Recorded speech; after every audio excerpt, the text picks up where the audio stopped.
today in this episode, I think it's important to look at, because we've heard all the controversies and Elon Musk and political stuff and everything. And people tend to forget that the core of Tesla actually is pretty good, I would say, but maybe you can dive into that. What you think, how this noise comes to fruition and how it skews reality from the core product itself. Because when you look at the competition, for example, it looks dire, I would say, because everybody's pulling back, even Mercedes, even BMW. It's kind of sad, but you're right. I think we should address the competition later because there's also a huge issue of residual values of the current EV market. I mean, Tesla is managing it up, but everybody else is suffering it. So, but before we get to that, yes, let me draw the principal picture. Tesla has sold last year 1.8 million cars. I mean, this is incredible. Without Tesla, there would be no EV market. Not here, not in China, not in Europe, not anywhere. People seem to forget that, right? They're like, there's always another benchmark, and then maybe there are 10 cars below that benchmark, and what catastrophe it is. So it just, it doesn't make sense how harsh the market is with Tesla, but it is what it is. It's not you and me who are going to change it. But what we can do as retail investors is have an attitude that allows us to sleep sound, right? So I had actually a moment, which was last year, actually end of 2022, when Elon sold stock for the purchase of then Twitter. After 3 moments where he sold, I thought he was done, and then came another one. I think it was December 7th, 2022, if I remember right. That moment really hit me in the stomach because, first of all, I had, my calculation showed he had by far enough, which obviously wasn't true because my calculations was off. That's the one thing in finance you'll always learn. All these fund managers, they calculate, and then they're wrong. So my calculation was wrong. And so that came unexpected and brought the stock, as you all know, down to the 104 level. So that was really painful. So I had 2 things to digest that night. I was like, my trust in Elon, because I was so convinced that my calculations were right. So obviously then it was a trust issue, which was not, but there you go. And the second was, how much lower will it go? Because now I came into the zone where I was losing money. Up to that moment, fair enough, I didn't gain as much as when it was at 400, right? But I wasn't losing money yet. But there I got into the zone where I really started losing money. And so that was the only, I wouldn't say sleepless night because it wasn't going on for the whole night, but a couple of hours where I was really, telling myself, look, this is your retirement. This is what you're working for. My 5 kids are taken care of. Their colleges are paid and all that. But this is now my money, right? And do I really want to continue being an all-in investor? And at the end of the night, the decision was, yes, I do. I mean, I'm not changing my fundamental analysis of Tesla, which is much stronger now than it was then, right? In December 2022, because we didn't have much information about the bots yet and all the AI and whatever. But I told myself, do more homework, watch more older videos of Elon. I'm doing a lot of research. You all know that because I share so much about it on X, but do even more and make sure you're not leaving any stone unturned because yes, you're risking your all, but you're also, the second thought always is, what would be the alternative? Would it be to put money in an ETF? No, I mean, that's not at all how I'm wired, right? I've been a fund manager. The last thing I want is give my money to somebody else. So at the end of that night, I actually told myself, stop listening to the noise. This constant noise of fund managers on X going on and on about, how volatile this is and how this is not good and how that is not good and whatever. And it was actually a blessing because remember, that was December 2022. My decision got solidified. I know very well that I'm going to still work for another 10 years. My business is very successful, so I'm adding money constantly. It's not as I'm not lacking of anything. I may not buy that pair of shoes because I don't want to buy that pair of shoes, but I could buy that pair of shoes. So what then happened in January 2023, we all remember, is Tesla cutting prices by 20%. That was my first stress point of whether my theory was going to, help me through. Was I going to have another sleepless night, or was I able to just see through it and say, okay, they're actually making EVs affordable. This is going to be painful. This is going to be painful maybe for 1, maybe for 2, maybe for 3 years. But that's exactly the thing I needed to, make sure my theory that I'd found middle of December was strong enough to go through it. And that was it. So from that moment on, so January happened, people were screaming, oh my God, earnings per share, what's going to happen? They're cutting prices, my model, my spreadsheet, my whatever. And And I was like, yes, they are, but they're going to expand. They're going to expand market share. It may not be straight away in number of cars. I mean, 1.8 million 2023 is not a bad number. Model Y, best-selling car in the world, is not a bad thing, right? But no. It may not be as quick as people extrapolated who had their 20 million in 2030 and just thought this was an automatic run, right? But since I had found my grounds, since I had stabilized my opinion, it wasn't hurtful. So that helped me through. That helped me through 2023, and that's gonna help me through 2024 and 25. I actually am today more convinced that 2025 may already be a good year. But at that moment, for me, it became clear that 2026 is going to be the major year.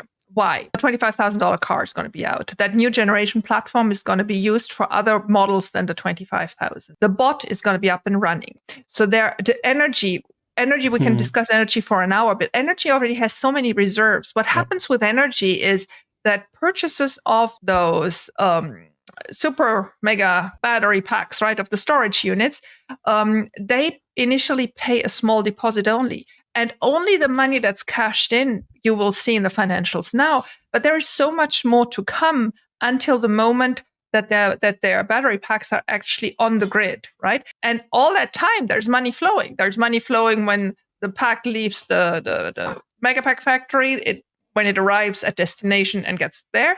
And then there's a huge part of the payment happening when it gets linked to the grid and works, right? And if you look in the financials, you see how much reserve there is on the energy, and you go, oh my God, both in margin and in amounts, right? But people just don't seem to want to see it. So in all segments, cars, energy, and bots will be there by 2023. And knowing Tesla, there will be a new segment they'll open up by then, just because that's the way Tesla is. Every 2-3 years, there's a new product and new innovation coming. I pretty much agree here as well. Also, the energy sector itself is way bigger than the car sector, actually, if you look into it. Yeah. And what's also so fascinating is that imagine Tesla producing 10 million cars, or let's say 7 million cars in 2030, and suddenly maybe, and then when they produce 15 million one day, who knows, 2035 or something, what happens when the demand is met? They could just shift to the energy sector, get those batteries into the megapacks, and start to deploy those. So the flexibility of Tesla is unprecedented in the industry, I would say, in the car industry. Let's and you have to know, because they can put it anywhere. Or the bots statistics even. The statistics in the car industry are actually very promising, because they sell between 80 and 100 million cars per year. And there's so many emerging countries that this number is not going down. People are telling me, oh, yeah, but EVs will last longer. Yes, they will. But there are so many more new countries coming up that will switch to EV. So the whole car segment, I think, is 1 billion car, if I remember right. I did these statistics a long time ago. So until this whole car park in the world is turned to EV. And I'm sure it's not only Tesla. We can talk about that. There will be many BYDs and others that do it, and we'll see whether the Germans will actually up to it. Both of us being German, we probably have very strong opinions on that. But it is clear for me that the limit is not 15 million cars per year. The limit is how many ICE cars still need to be replaced. Yeah, it's pretty interesting. This number is unfathomable, and when you look at what's happening in the industry, it's interesting to see that like BYD and Tesla are the main ones that will supply these or will meet this demand. And I kind of see BYD versus Tesla as and versus is in quotes because they work together for battery production as well. So. Or they order a lot of batteries, blade batteries, for example, for the Model 3. Tesla does that. But I see it as Android versus Apple. Because the BYD Seal, for example, was very popular also here in Germany in the reviews. I mean, it isn't really out yet and stuff like this. I think you can order already, but still it's not deployed too much. But when you look at the reviews, when you look at the software again, and also on the haptics and how it works, it's not Tesla, it's not Apple. It's Apple versus Android. It's like an Android, and the software is way better in the Tesla, I think, and you can really see it in the interfaces and stuff like this. So I think they will sell their shares and their cars, I think, but I think quality-wise, Tesla will be the front runner in that sense from the technology standpoint or the innovation standpoint, and also usability, I would say. But what's your opinion on the competition or yes. BYD I mean, versus Tesla? BYD is certainly the manufacturer that has the biggest ramp. The advantage of the Chinese are that the Chinese people and the Chinese manufacturers are new to the field, so they are taking it from the right side. They understand that software is more important than hardware, right? That the whole component of that, this whole car has to be AI-driven or bot-driven or whatever, however you want to define it. It's just a fundamental bottom-up idea from them. They understand that you have to start from that side. So you have a huge country where at the moment car ownership is at 15%. So there's a huge potential in China to sell cars. At the same time, you have in China politics that help. For every ICE car, there is a huge penalty to be paid, a penalty that can be as much as the car price, right? If you purchase an ICE car. So they have a very favorable, they have a very favorable environment to build electric cars and to sell electric cars.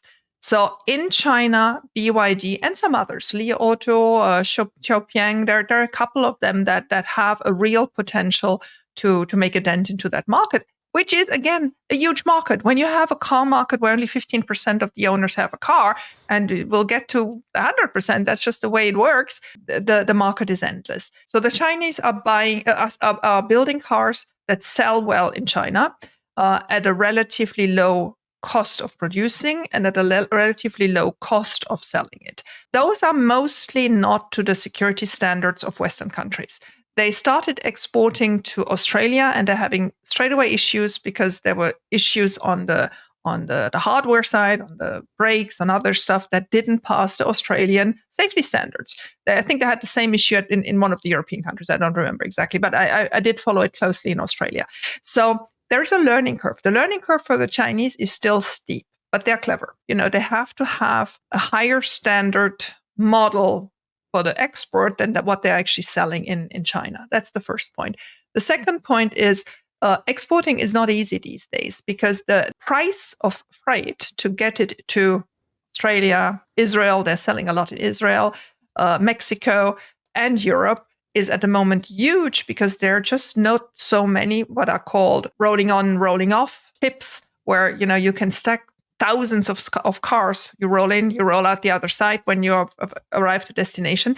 So at the moment, they're doing this with 7 or 8 ships worldwide, right? But they're building hundreds and they're building ports. The whole infrastructure is just exploding to make this an export nation. So again, you have a very strong domestic market where you have enough clients for the rest of your life, but you do still want to go elsewhere because you don't want to depend on a weak Chinese economy. That's currently the case. Like I said, they will get to 100% car buyers, but at the moment, the economy is too weak to make this happen quickly. So, but if you get out, you have to improve your cars. You have to ship them there. And then biggest hurdle, especially in Europe, is distribution. Finding dealers that will take your car on and not jeopardizing the other brands they're having. Because obviously a Volkswagen dealer is not going to have a BYD at the same price. This has to be some of those independent networks that have, that the willingness to do it. So do they do it only on EVs? Do they do it for hybrids? And do they do it for normal cars as well? Now, BYD is not producing ICE cars anymore. They are now completely in the electric and hybrid sector. But others of the Chinese are still the GM parts and still doing some ICE cars. So distribution is the biggest issue for them because distribution means also maintenance. And it means that these European dealerships, they are used to nice margins. Especially on EVs, they can't make much money on the maintenance. So they want to make it at the moment of the point of sale. The challenges for the Chinese are enormous. A couple of good things for BYD happened. And I'm not seeing BYD as a threat to Tesla. I think they walk in the same direction hand in hand. So what they did is they were very clever, and you will know more about this than me because I'm looking at this from far away. They were very clever on enrolling Hungary to be able to build their plant there, because Hungary is obviously one of the European Union black sheep countries who loves to twist the way the European Union works. And so by allowing them to implant their plant in Hungary, first of all, they don't become a European importer anymore. They're building in Europe. Yes. Second, Europe is giving huge subsidies. Europe is giving huge subsidies to all these countries that are building up battery production and battery car production. So actually, Hungary will receive money from the European Union and filter it through to BYD to build cars in Hungary to, without any import tax, bring them to the European consumer. These cars will be more expensive than the Chinese cars, but they will still be competitive because Hungary is a country where it produces less expensive than in Grünheide, for example. So again, they're smart. They're going to have a couple of 2 or 3, 4 years that are going to be tough. Also, don't forget, a huge export market for these Chinese car makers is Russia. The first export market where they sell the most cars is to Russia. And it's actually crazy because we all think the Russian economy is so weak. It's not. They're buying BYDs and GMs and whatever. This is absolutely astonishing. They are offloading, obviously not a European standard in safety, cars to other countries.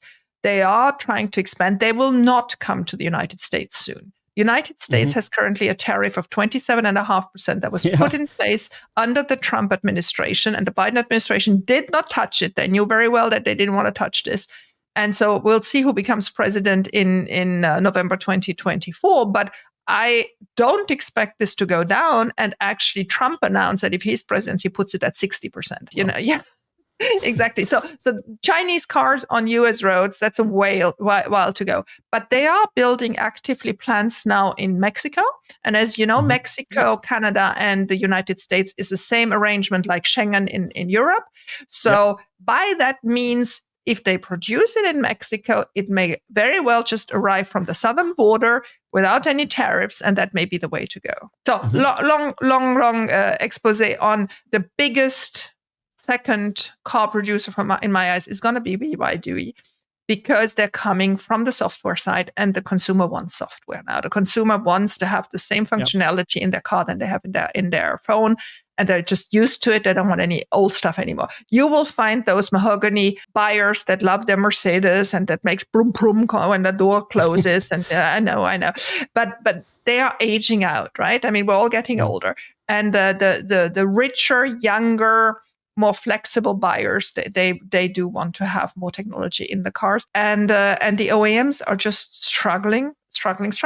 Their current hope is hybrids, where they can still sell their ICE with a little battery in it, because that still maintains dealership, that still maintains maintenance, that still brings a lot of profit margin because they're actually more expensive than anything. But they forget, I think, is a hybrid client is halfway an EV client. The next car after a hybrid is going to be the EV. So while they may win for a couple of short years, they're losing in the long end if they don't have the EV that goes after it.